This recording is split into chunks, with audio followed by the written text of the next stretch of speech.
Hello, my name is Kamari Wesley, and today we'll be doing a presentation on desert plants. Desert plants are also known as xerophytes. Basically, xerophytes are plants that live in dry conditions where water is hard to come by. These locations include the Sahara Desert, the Mojave Desert, and any other desert across the world. You'll basically find desert plants. And in order for them to survive where water is scarce, they have to have these certain adaptations, which include root systems, leaves, water storage, and their stomata. So they have two different type of root systems. They have a hollow root system and a deep, long root system. This hollow root systems allow them to capture water near the surface. And basically, in these environments, water is not good at sinking into the ground so that the roots can absorb them. So they have to have these hollow systems which can capture water near the surface. And then the deep, long root systems, they basically get their water from underground. So water storage is key to these type of plants in these type of environments because they need to conserve their water in order to survive a long time. They do that by opening their stomata at night, which conserve, like I said, conserve water. It can also store carbon dioxide for photosynthesis during the day.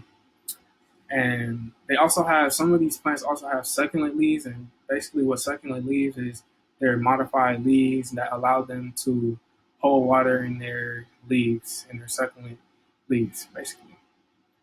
They also have thick cuticles. Some of them have thick, or all of them have thick cuticles that contain like waxy. They're very waxy, so they're very thick. So it's hard for the water to get lost in those leaves. Other adaptation of leaves include thorns, succulent leaves, like I stated earlier, shedding of leaves, and hairy leaves. So the difference between desert plants and regular plants, the main difference is there's stomata. Stomata, like I said, opens during night to conserve water loss. And they also have a reduced number of stomata. Their leaves also is very small compared to regular plants, and this reduced surface area allows them to decrease the water loss in transpiration and also in evaporation. An example is this cactus right here. So they have thorns, which is like extremely reduced size leaves that allows them to prevent water loss at a higher rate than regular plants. Because in regular plants, their stomata opens during the daytime, which allows them to lose water at a higher rate. And the other thing is their leaves are hairy. They have some of them have hairy leaves, which disrupt the airflow of the wind. And this disrupting of the airflow of the wind causes them to, like I said, conserve water once again. So the main thing of desert plants is to conserve water because they never know that when they're going to get water again because it hardly rains in the desert. The climate of the desert is extremely dry. During the day, it is very hot, but the temperature can drop down drastically, making it very cold at night.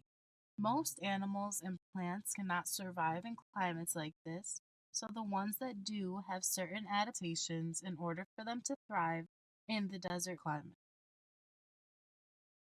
People think that deserts are dead land and that not many things besides cacti, snakes, and sand inhabits it, but that is far from the truth.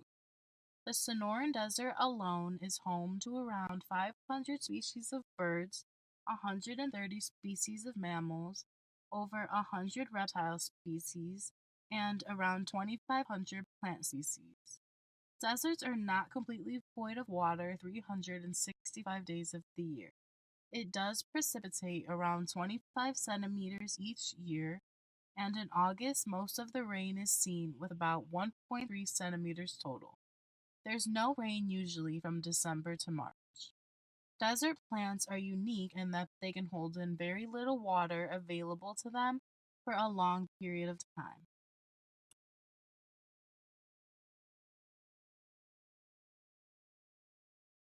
The soil in the desert is 95% sandy soil. It has very little amounts of organic matter and nitrogen, but it is rich in calcium carbonate and phosphate.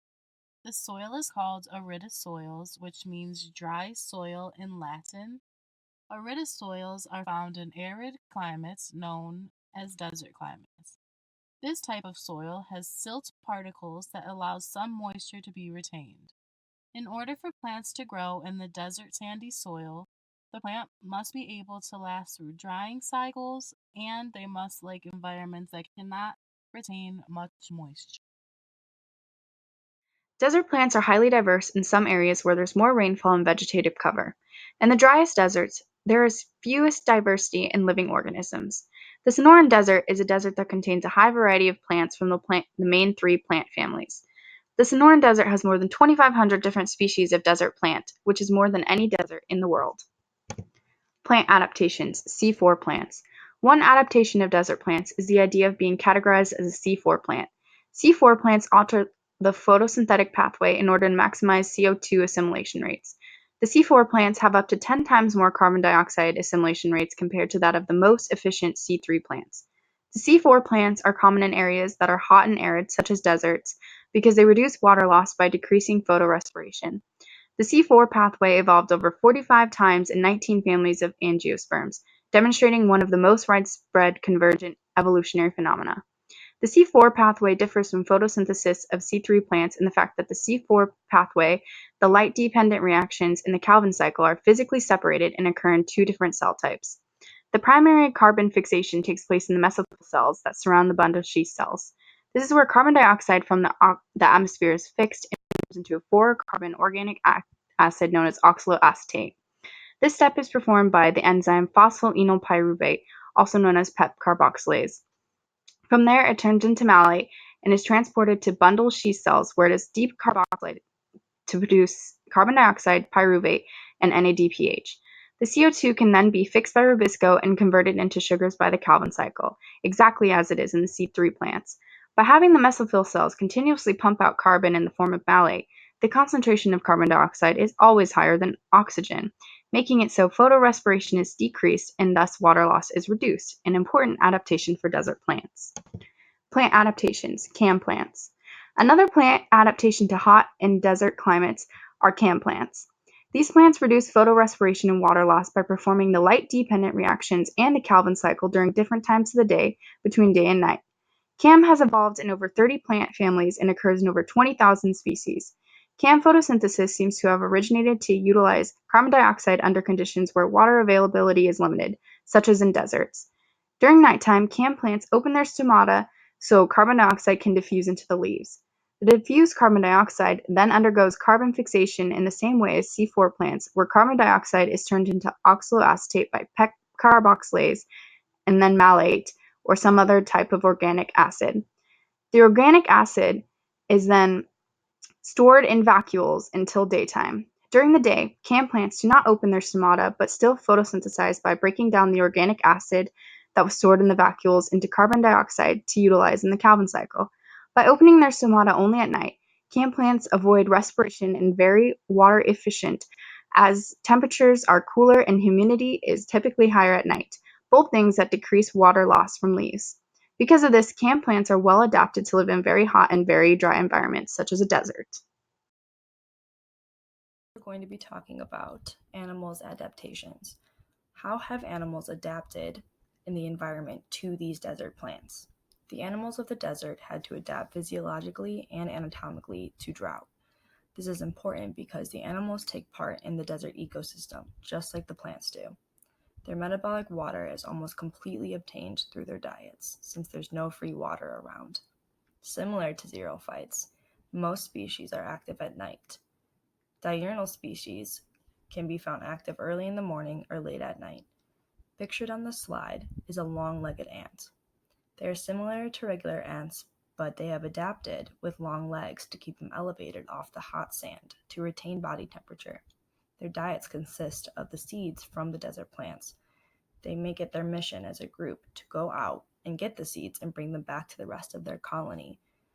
The mission can be completed thanks to their long legs.